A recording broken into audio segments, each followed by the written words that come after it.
Good morning to all of you. आज हम क्या कर रहे हैं, न्यूक्लिक एसिड वाला पोर्शन हमारा चल रहा था, उसकी लास्ट क्लास है।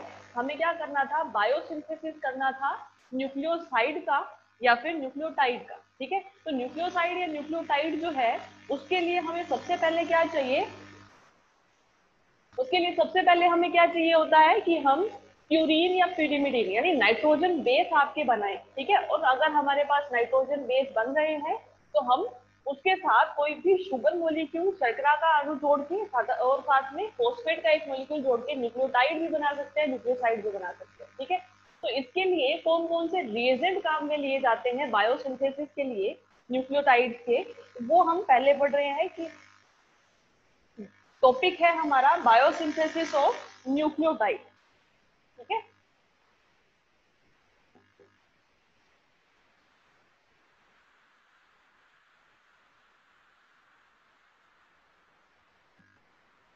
हमें क्या करना है, न्यूक्लियोटाइड का जैव संश्लेषण करना है।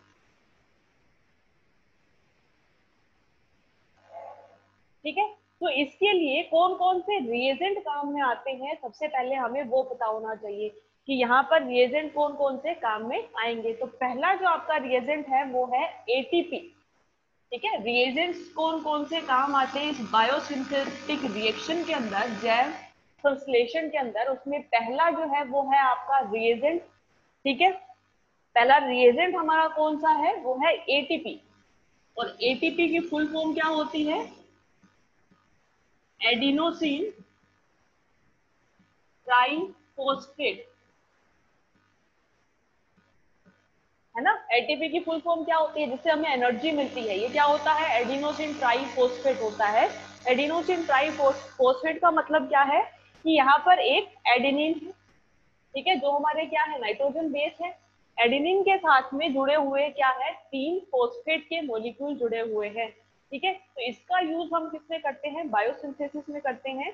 और इसकी जो स्ट्रक्चर होती है वो किस तरह से होती है कि एक आपका एडेनिन का मॉलिक्यूल जुड़ा होगा किससे, शुगर के साथ या शर्करा मॉलिक्यूल के साथ, और उसके साथ 3 फॉस्फेट आपके मॉलिक्यूल जुड़े हुए होंगे, क्योंकि एडिनोसिन क्या है, एक न्यूक्लियोसाइड का नाम है। एडिनोसिन क्या होता है, एक न्यूक्लियोसाइड होता है। और न्यूक्लियोसाइड में क्या होता है, नाइट्रोजन बेस प्लस शुगर। ठीक है, न्यूक्लियोसाइड के अंदर फॉस्फेट मॉलिक्यूल नहीं होता। ठीक है, सिर्फ क्या होता है, नाइट्रोजन बेस होता है, शुगर होती है। अगर यहाँ पर नाइट्रोजन बेस, शुगर और उसके साथ फॉस्फेट का मॉलिक्यूल भी है तो वो हमारा न्यूक्लियोटाइड होता है। ठीक है, तो ये एडिनोसिन जो है ये क्या है, एक न्यूक्लियोसाइड है जिसमें एक नाइट्रोजन बेस है, कौन सा है, एडेनिन, और एक शुगर का मॉलिक्यूल है। ठीक है, वो आपकी राइबोज शुगर। ठीक है, तो अगर हम इसकी स्ट्रक्चर बनाएंगे तो स्ट्रक्चर इसमें किस तरह से बनेगी कि आपको एडेनिन की स्ट्रक्चर बनानी है। एडेनिन क्या होता है, एक एडेनिन क्या है, एक प्यूरीन है। ठीक है, और प्यूरीन जो स्ट्रक्चर होती है वो क्या होती है, बाईसाइक्लिक होती है, इस तरह से।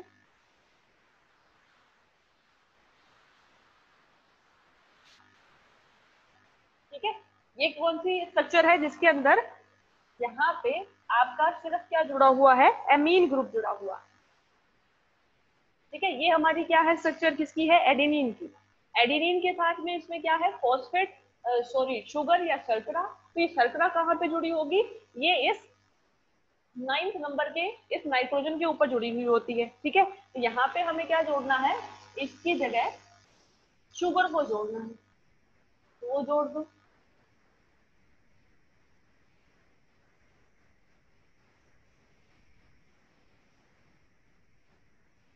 ठीक है, और यहाँ पे क्या होगा, CH2 होगा। यहाँ पे जो 5th कार्बन होता है ये हमारा क्या होता है, CH2OH होता है। ठीक है, इस तरह से। तो ये क्या जुड़ गया यहाँ पे, शुगर जुड़ गया। ठीक है, और इसके साथ एटीपी के अंदर क्या होते हैं, ट्राइफॉस्फेट होते हैं। ठीक है, तो हम यहाँ पे क्या करेंगे, अभी 3 फॉस्फेट के मॉलिक्यूल जोड़ देंगे। ठीक है, और फॉस्फेट के मॉलिक्यूल कहाँ पे जुड़ते हैं, हमेशा कहाँ पे आके जुड़ते हैं, इस शुगर के साथ आके जुड़ते हैं। यहाँ पे ये OH हाइड्रोक्सी है। और यहाँ पे क्या होगा, 3 फॉस्फेट के मॉलिक्यूल, ये फॉस्फेट के मॉलिक्यूल जो है वो कहाँ पे होंगे, तो ये गलत हो गया, ये जो CH2 है ये फर्स्ट कार्बन पे जुड़ा हुआ, उल्टा बनाया ना हमने कि नाइट्रोजन बेस हमेशा राइबोज शुगर के फर्स्ट कार्बन के साथ जुड़ता है, फर्स्ट कार्बन पे OH होता है, OH जो होता है वो नाइट्रोजन के ऊपर जुड़े हुए एक हाइड्रोजन के साथ H2O की फॉर्म में बाहर निकल जाता है, ठीक है। और इसका जो फिफ्थ कार्बन है ये वाला CH2OH, ऐसे है ये 1 2 3 4 और 5, और इस फिफ्थ कार्बन के साथ क्या जुड़े हुए होते हैं, फॉस्फेट के मॉलिक्यूल जुड़े हुए होते हैं, ठीक है। तो यहाँ पे क्या होगा, इसके साथ फॉस्फेट मॉलिक्यूल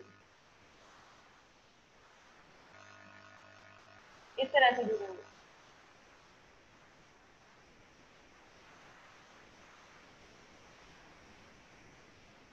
तीन फॉस्फेट के मॉलिक्यूल। ये हमारी स्ट्रक्चर है किसकी, एटीपी की, यानी एडिनोसिन ट्राइफॉस्फेट की, जो यूज में आती है as a reagent in biosynthesis of nucleotide, ठीक है।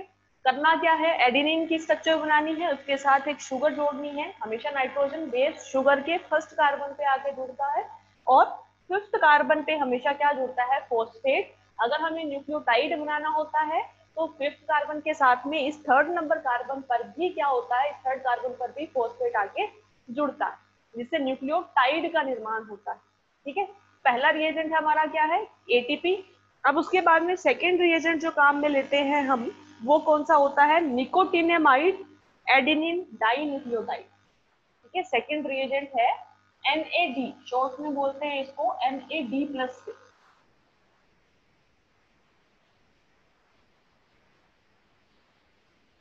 ठीक है। इसको शॉर्ट में किससे लिखते हैं, NAD+, यानी ये क्या है, निकोटिनेमाइड है, ठीक है, निकोटिनेमाइड। और उसके साथ में क्या है, एडेनिन का डाई न्यूक्लियोटाइड, ठीक, नाम क्या है इसका, निकोटिनेमाइड।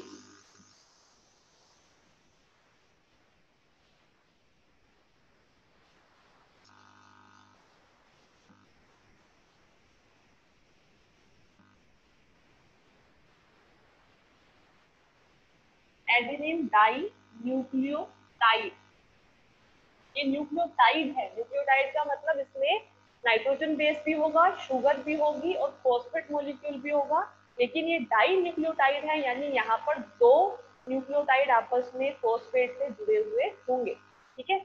ये इसकी क्या होती है, फुल फॉर्म होती है। और अगर इसको हम बनाएं तो देखो इसमें क्या होगा, एडेनिन दिया हुआ है, मतलब एक नाइट्रोजन बेस कौन सा जुड़ा हुआ होगा, एडेनिन का, एक न्यूक्लियोटाइड के अंदर उसके साथ शुगर होगी और फॉस्फेट का मॉलिक्यूल होगा, ठीक है। डाई न्यूक्लियोटाइड है तो दूसरा जो न्यूक्लियोटाइड है उसके अंदर क्या होता है, जो बेस है उसकी जगह क्या होता है, ये निकोटिनेमाइड होता है, ठीक है। और उसके साथ क्या जुड़ा होता है, फॉस्फेट और एक शुगर मॉलिक्यूल, तो ये क्या बनाएगा, डाई न्यूक्लियोटाइड। अब इसकी स्ट्रक्चर कैसी होती है, देखो कि सबसे पहले आपको क्या करना है, वही एडेनिन बनाना है,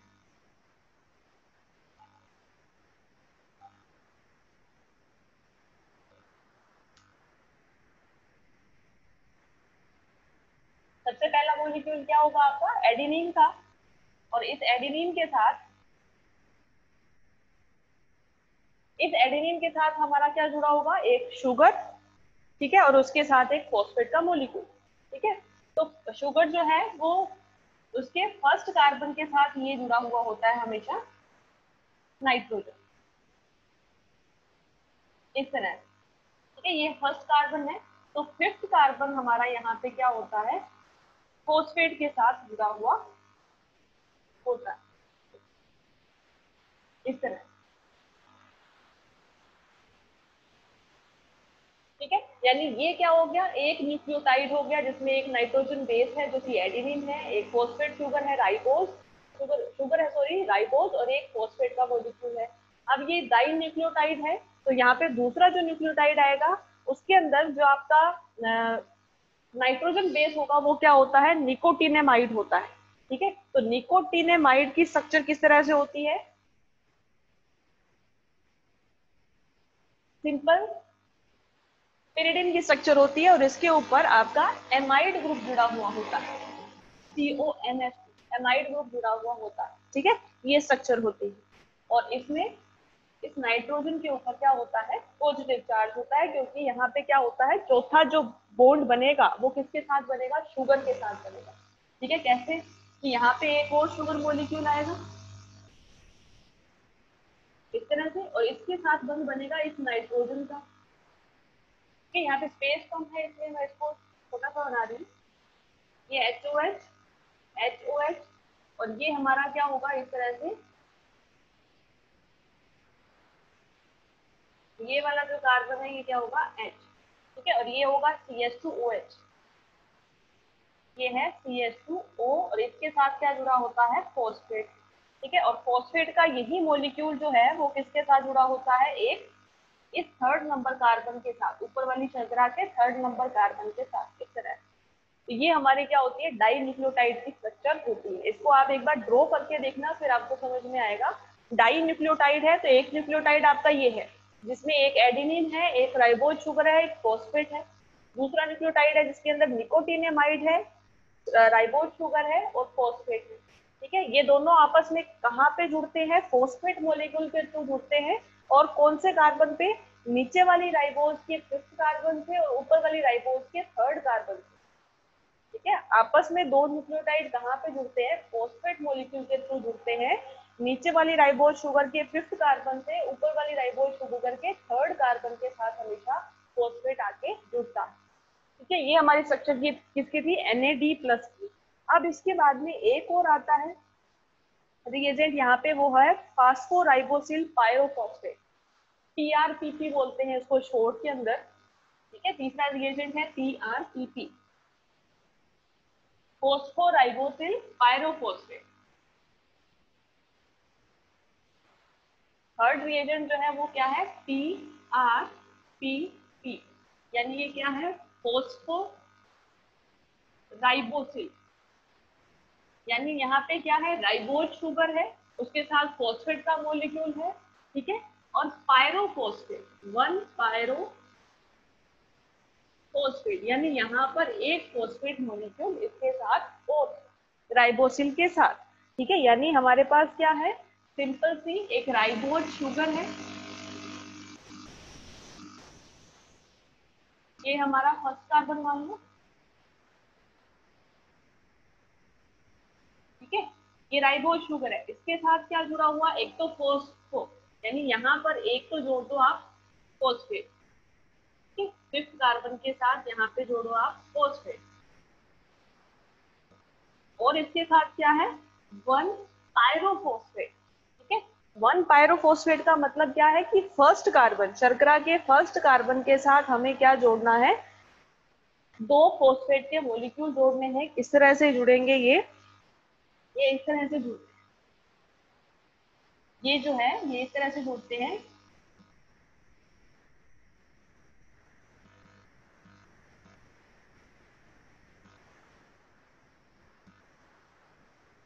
ठीक है, दो फॉस्फेट के मॉलिक्यूल, ये हमारी स्ट्रक्चर होती है किसकी, TRPP, यानी ये क्या है, इसे हम ये भी लिख सकते हैं 5 फॉस्फो, यानी फिफ्थ कार्बन पर एक फॉस्फेट ग्रुप है और फर्स्ट कार्बन के ऊपर एक पायरोफॉस्फेट का मॉलिक्यूल जुड़ा हुआ है। अब पायरोफॉस्फेट क्यों बोला है यहाँ पे, क्योंकि यहाँ पे जो दोनों जो ग्रुप है ये क्या है, हाइड्रोक्सी के साथ जुड़े हुए होते हैं। ठीक है, और यहाँ पे ये बीच में ऑक्सीजन जो है ये भी इस फॉस्फेट मॉलिक्यूल का होता है, यानी एक एक्स्ट्रा होता है। तो यहाँ पर इसको हम क्या बोलते हैं, 5 फॉस्फोराइबोसिल 1 पायरोफॉस्फेट। ये भी एक रिएजेंट है जो कि काम में आता है कहाँ पे, न्यूक्लियोटाइड के जैव संश्लेषण के अंदर। ठीक है,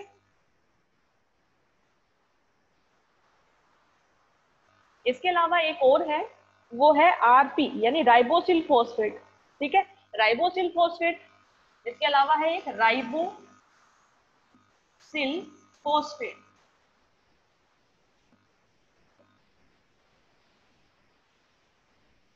अब इसकी स्ट्रक्चर आप खुद से ड्रॉ कर सकते हो, नाम से पता चल रहा है कि एक तो आपकी क्या है, राइबोज शुगर है।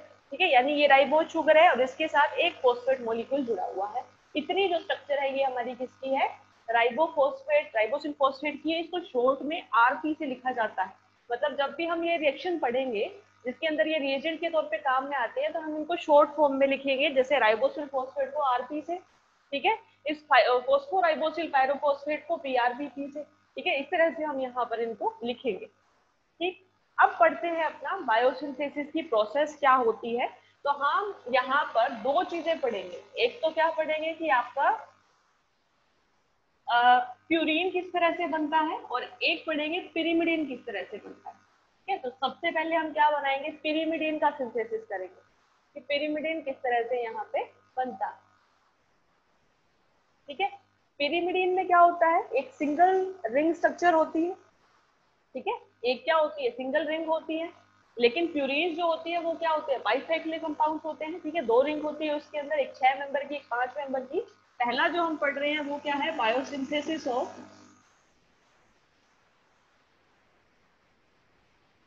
पाइरीमिडीन, यानी हम साइटोकिन, यूरेसिल, थायमिन, इनका पहले बायोसिंथेसिस करेंगे। ठीक है, तो इसमें भी हम सबसे पहले जो बनाते हैं वो क्या बनाते हैं, यूरेसिल बनाते हैं। ठीक है, या फिर इसे यूरिडाइलिक एसिड बोलते हैं। तो ये यूरिडाइलिक एसिड जो इस रिएक्शन के अंदर बनेगा वो एक की न्यूक्लियोटाइड की तरह काम करता है, एक चाबी न्यूक्लियोटाइड की तरह काम करता है, जिससे हम और पाइरिमिडिन भी बना सकते हैं। जैसे हमने यूरेसिल बना लिया, ठीक है, तो यूरेसिल से हम थाइमिन भी बना सकते हैं और यूरेसिल से हम साइटोसिन भी बना सकते हैं। तो हमें क्या करना है, सिंथेसाइज सिर्फ एक ही पाइरिमिडिन को करना है, बाकी दो हम उससे उसके कुछ डेरिवेटिव बना के ही कर सकते हैं। ठीक है, तो अब इसकी प्रोसेस क्या होती है, देखो थोड़ी सी लंबी है।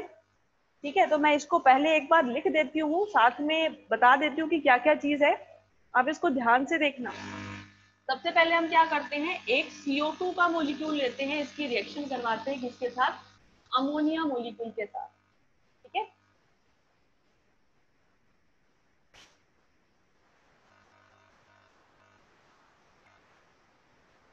हम क्या करते हैं, CO2 मोलिक्यूल लेते हैं, इसकी रिएक्शन करवाते हैं किसके साथ, अमोनिया के साथ।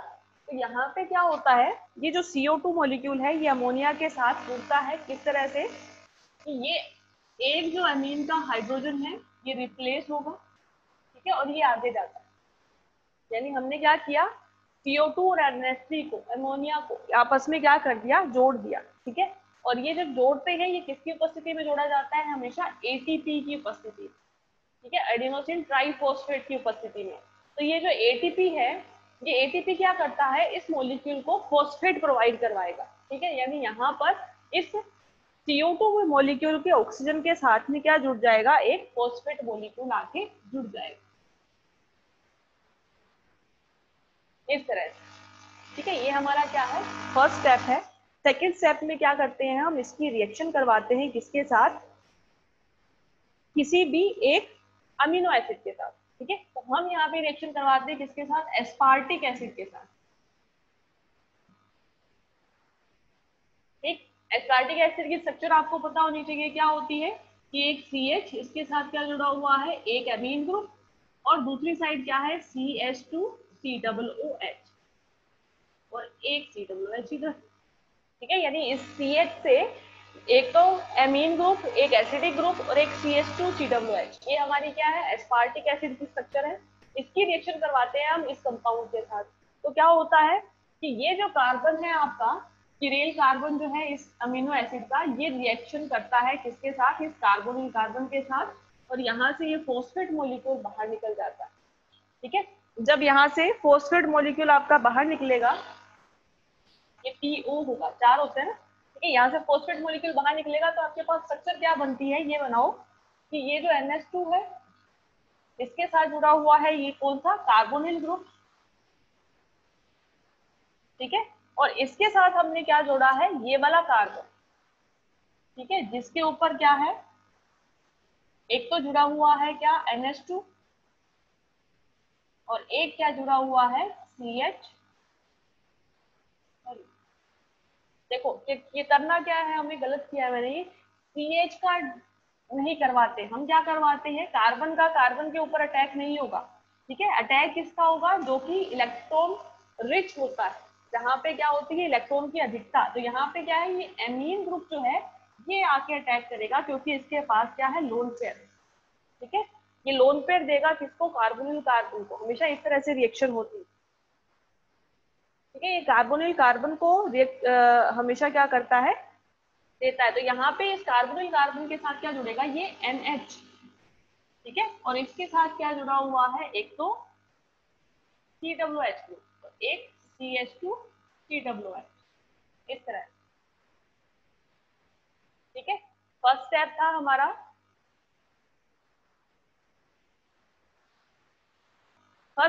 हमारा, जिसके अंदर हमने क्या किया, CO2 का रिएक्शन करवाया अमोनिया के साथ, तो हमारे पास ATP की उपस्थिति में, तो हमारे पास ये मॉलिक्यूल बना जिसमें हमने एमीन और CO2 को जोड़ा और उसके साथ एक फॉस्फेट मॉलिक्यूल आ गया। ठीक है, सेकेंड स्टेप में हम क्या करेंगे, इसकी रिएक्शन करवाएंगे एस्पार्टिक एसिड के साथ, एस्पार्टिक अम्ल के साथ।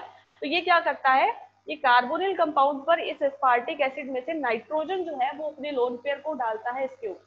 ठीक है, और इसके साथ आके क्या होता है, जुड़ जाता है। अब हमें यहाँ पे क्या करना है, इसकी साइक्लिक स्ट्रक्चर बनानी है। साइक्लिक स्ट्रक्चर बनाने के लिए हम क्या करते हैं, इसमें से एक वाटर मॉलिक्यूल को बाहर निकाल देते हैं। कैसे, ये हाइड्रोजन, एक एमीन वाला, ठीक है, और एक एसिड वाला OH। ठीक है, तो यहाँ पे क्या बनेगी, एक साइक्लिक स्ट्रक्चर किस तरह से बनेगी,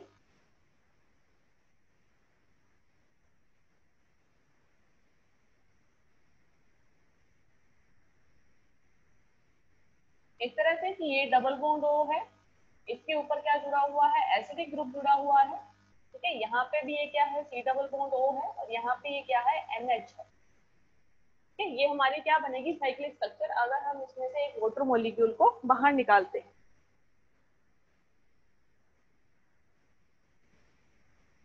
ठीक है, अब क्या करना है, अब हम क्या करेंगे, इसमें रिएक्शन करवाएंगे किसी भी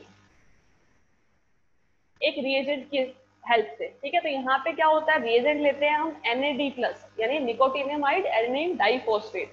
तो ये क्या करता है, ये इसके अंदर से एक हाइड्रोजन को यहाँ से रिप्लेस कर देता है। ठीक है, अगर यहाँ से एक हाइड्रोजन को रिप्लेस करेगा तो इसके ऊपर क्या आएगा, एक डबल बॉन्ड आ जाता है। ठीक है, इस रिएक्शन के अंदर क्या होता है, एक H+ को ये बाहर निकालेगा, या फिर हम ये कह सकते हैं कि H2 के मॉलिक्यूल को बाहर निकाल देता है। तो इससे हमें क्या मिलता है, इस रिंग के अंदर एक डबल बॉन्ड बन जाता है। ठीक है,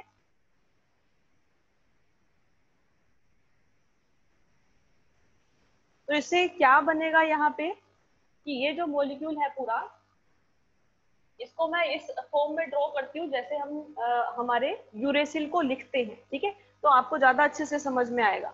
यूरेसिल जब भी हम बनाते हैं तो एक नाइट्रोजन हम यहाँ पे लेते हैं और दूसरा नाइट्रोजन हम यहाँ पे लेते हैं। ठीक है, और इन दोनों के बीच में क्या है, कार्बोनिल ग्रुप है, इस तरह से। ठीक, एक हमने क्या किया, H2 निकाल दिया, इससे यहाँ पे क्या आ गया, डबल बॉन्ड आ गया। ठीक है, और इसके साथ एक क्या जुड़ा हुआ है, एसिडिक ग्रुप, ये वाला जुड़ा हुआ। ठीक, अब क्या है, अब एक ही चीज बची है कि यहाँ पे अगर हमें यूरेसिल चाहिए, तो यूरेसिल के लिए ये एसिडिक ग्रुप नहीं होता है उसके ऊपर। तो हम क्या करेंगे, इस मॉलिक्यूल को हीट करेंगे। हीट करने से क्या होता है, CO2, एसिडिक ग्रुप में से CO2 बाहर निकल जाती है। जब ये CO2 बाहर निकलेगी तो यहाँ पे क्या बच जाएगा, सिर्फ हाइड्रोजन बच जाएगा। किस तरह से, ऐसे।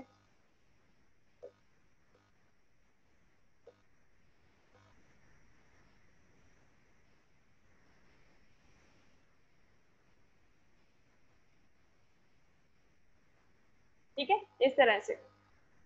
तो अब यहाँ पे क्या है, एक चीज हो, अगर हमें न्यूक्लियोटाइड बनाना है तो हम क्या करेंगे, इस के ऊपर हम रिएक्शन करवाएंगे किसकी, कि जिससे यहाँ पे राइबोज शुगर आके जुड़ जाए, फॉस्फेट मॉलिक्यूल आके जुड़ जाए। तो हम इसकी रिएक्शन किसके साथ करवाते हैं, RP, यानी राइबोसिल फॉस्फेट के साथ रिएक्शन करवाते हैं। तो इस हाइड्रोजन की जगह आपका क्या आ जाएगा, एक,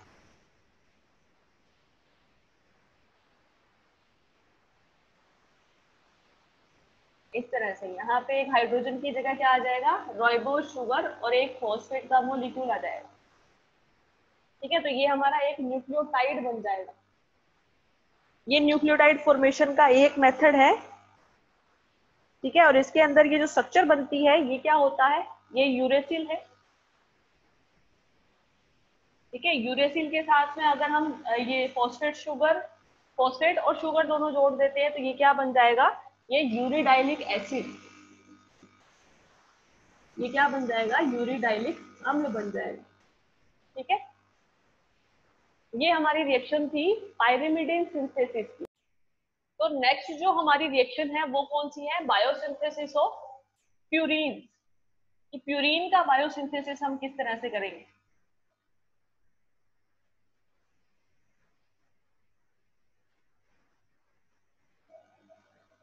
आप इस वाली रिएक्शन को एक बार घर पे जाके लिख के देखना, ठीक है। अगर फिर नहीं समझ में आता है तब पूछना मुझसे, ठीक है। तो यहाँ पे सेकंड जो हमारी रिएक्शन है वो क्या है, प्यूरीन न्यूक्लियोटाइड का सिंथेसिस, ठीक है। तो इसके लिए हमें क्या करना है, सबसे पहले हमें क्या लेना होता है, पीआरपीपी, ठीक है। पीआरपीपी क्या है यहाँ पे, पीआरपीपी यहाँ पे क्या है,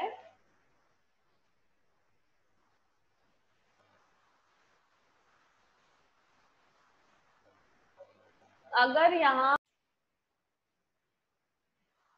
ठीक है। अब इसके अंदर क्या करना है, हमें सबसे पहले रिएक्शन करवानी है पीआरपीपी की। पीआरपीपी यहाँ पे क्या है, फोस्फोराइबोसिल पायरोफॉस्फेट, ठीक है। यानी यहाँ पे क्या है, हमारे पास राइबोज शुगर भी है और फॉस्फेट मॉलिक्यूल भी है। इसकी रिएक्शन हमें किसके साथ करवानी है, ग्लूटामिन के साथ। तो ग्लूटामिन क्या है, एक अमीनो एसिड है, ठीक है। ग्लूटामिन क्या है, एक अमीनो एसिड है। और इसकी स्ट्रक्चर क्या होती है कि कोई भी कीरेल कार्बन उसके साथ क्या जुड़ा हुआ है, एक तो आपका एसिडिक ग्रुप और एक आपका CH2CONH2 यानी एमाइड ग्रुप, ठीक है। ये स्ट्रक्चर आपको पता होनी चाहिए कि ये क्या जुड़ा हुआ है, हमारा ग्लूटामिन। इसकी रिएक्शन करवाते हैं हम किसके साथ, पीआरपीपी के साथ, ठीक है। और आप,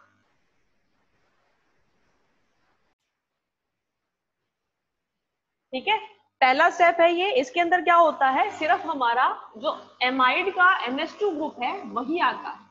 यानी NH2 के साथ, यानी एमीन ग्रुप के साथ हमारा क्या आके जुड़ता है,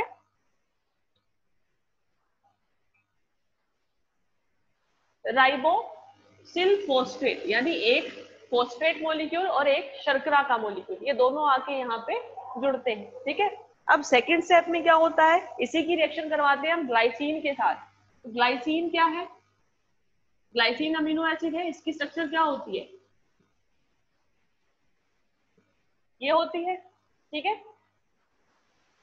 ग्लाइसिन अमीनो एसिड के साथ जब रिएक्शन करवाएंगे तो ये क्या होता है, ग्लाइसिन अमीनो एसिड के साथ एमीन ग्रुप आपका आके जुड़ जाता है। तो एमीन ग्रुप कहाँ पे जुड़ेगा, किस तरह से जुड़ेगा कि एमीन ग्रुप है तो ये हमेशा कार्बोक्सिलिक ग्रुप के साथ जुड़ेगा, ठीक है। कैसे, ये NH2RP ये वाला ग्रुप है आपका, ये किसके साथ जुड़ेगा, इस एसिडिक ग्रुप के साथ। यानी यहाँ पे क्या बनाएगा, ये एमाइड बॉन्ड बनाएगा, पेप्टाइड बॉन्ड बनाएगा, ठीक है। और इसके साथ ये जुड़ा हुआ है CH2NH2, ठीक। अब नेक्स्ट स्टेप के अंदर यहाँ पे क्या होगा, हम लेंगे एक फॉर्मिक एसिड, ठीक है। फॉर्मिक एसिड क्या करता है, इस मॉलिक्यूल के साथ एक क्या जोड़ देगा, फॉर्मेल्डिहाइड यानी CHO का मॉलिक्यूल। यानी ये किस तरह से बन जाएगा, ये C double bond O NH RP CH2NH और CH, ठीक है। ये आपका बनेगा कि एक फॉर्मिक एसिड के साथ जब भी हम रिएक्शन करवाते हैं तो क्या होता है, एक फॉर्मेल्डिहाइड यानी CHO का मॉलिक्यूल जो है वो आके जुड़ जाएगा, ठीक। अब सेकंड, उससे बाद में नेक्स्ट स्टेप के अंदर क्या होगा कि हमें इसका क्या करवाना है, साइक्लाइजेशन। लेकिन साइक्लाइजेशन से पहले हम फिर से एक ग्लूटामिन के साथ इसकी रिएक्शन करवाते हैं। अब ग्लूटामिन क्या करता है, ग्लूटामिन ने यहाँ पे क्या दिया था, अपना एमीन ग्रुप दिया था। यहाँ भी ग्लूटामिन क्या करेगा, सिर्फ एमीन ग्रुप देगा। और ये एमीन ग्रुप कहाँ पे आके जुड़ता है, इस कार्बोनिल कार्बन के ऊपर। कार्बोनिल कार्बन में जहाँ पे C डबल बॉन्ड O है वो क्या बना लेता है, C डबल बॉन्ड N, यानी इमीन फॉर्मेशन यहाँ पे हो जाता है, ठीक है। यहाँ पे क्या होगा, इमीन बन जाएगा इस तरह से, सिर्फ ये चेंज आएगा इसके अंदर,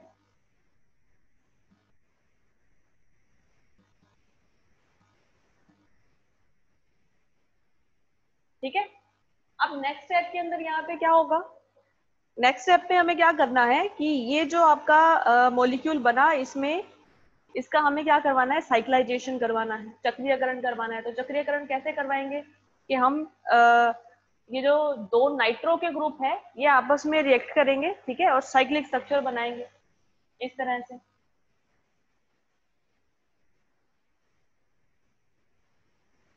इसके साथ क्या जुड़ा हुआ है, ये आरपी, यानी ये वाला नाइट्रोजन इस वाले नाइट्रोजन के साथ रिएक्शन करेगा, ठीक है। बीच में हमारा क्या आता है, ये कार्बोनिल ग्रुप। कार्बोनिल ग्रुप से क्या होता है, हम हाइड्रोक्सी की फॉर्म में H2O मॉलिक्यूल बाहर निकाल देते हैं, ठीक है। इसलिए ये क्या बनती है, साइक्लिक स्ट्रक्चर बनती है, ठीक है। इस साइक्लिक स्ट्रक्चर के अंदर एक हमारा क्या होता है, ये रिडक्शन पे एमीन ग्रुप भी आता है।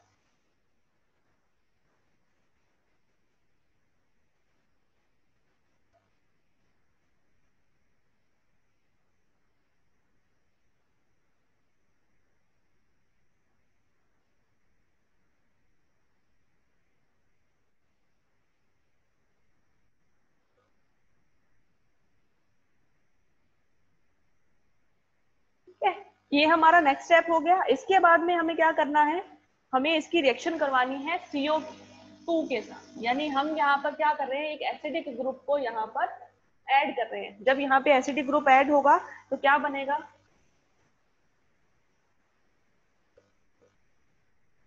एक NH2 तो था, यहाँ पे एक COOH ग्रुप और आ जाएगा इस तरह से, ठीक है। आपको मैकेनिज्म याद नहीं करनी है, आपको सिंपल ये देखना है कि आपको ये रिएक्शन समझ में आ रही है या नहीं आ रही है, ठीक है। सिंपल सा ये देखना है। तो नेक्स्ट स्टेप में फिर क्या होगा, फिर से हमें क्या करना है, एक और रिंग बनानी है। ये हमारी प्यूरीन की छोटी वाली रिंग बनी है जो कि 5 मेंबर वाली रिंग होती है। हमें इसके साथ क्या बनाना है, एक 6 मेंबर की रिंग और बनानी है। तो हमें क्या करना पड़ेगा, इसकी रिएक्शन करवानी पड़ेगी एक और अमीनो एसिड के साथ, ठीक है। क्या बनाने के लिए, बड़ी रिंग बनाने के लिए। तो हम इसकी रिएक्शन करवाते हैं किसके साथ, एस्पार्टिक एसिड के साथ, ठीक है। तो एस्पार्टिक एसिड के साथ रिएक्शन करवाएंगे तो क्या होता है, आपका ये जो एसिडिक ग्रुप है, इस एसिडिक ग्रुप के साथ में एस्पार्टिक एसिड आके जुड़ जाता है,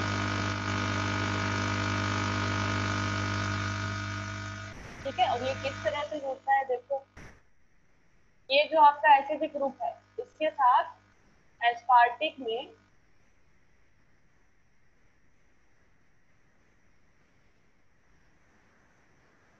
ये जुड़ेगा, ठीक है, और ये एज इट इज रहेंगे, ठीक। अब इसके नेक्स्ट स्टेप में क्या होगा, फिर से इनका क्या करना है, हमें साइक्लाइजेशन करना है। साइक्लाइजेशन कैसे करेंगे कि हम इस पार्ट को तो क्या कर देंगे, रिमूव कर देंगे, ठीक है, और इसका इसके साथ क्या करेंगे, साइक्लाइजेशन करेंगे, ठीक है। साइक्लाइजेशन करेंगे तो हमारे पास क्या बन जाएगा, हमारी पूरी साइक्लिक स्ट्रक्चर जो किसकी होती है,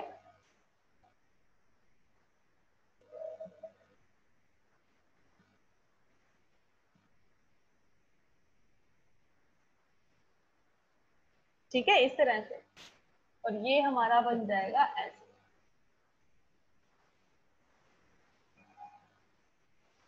ठीक है। और एक इसमें क्या आ जाएगा, NH ग्रुप, ठीक है। ये हमारा क्या बन जाएगा, इओसिनिक एसिड। ये क्या बना हमारा, इओसिनिक, सॉरी, इओसिनिक एसिड,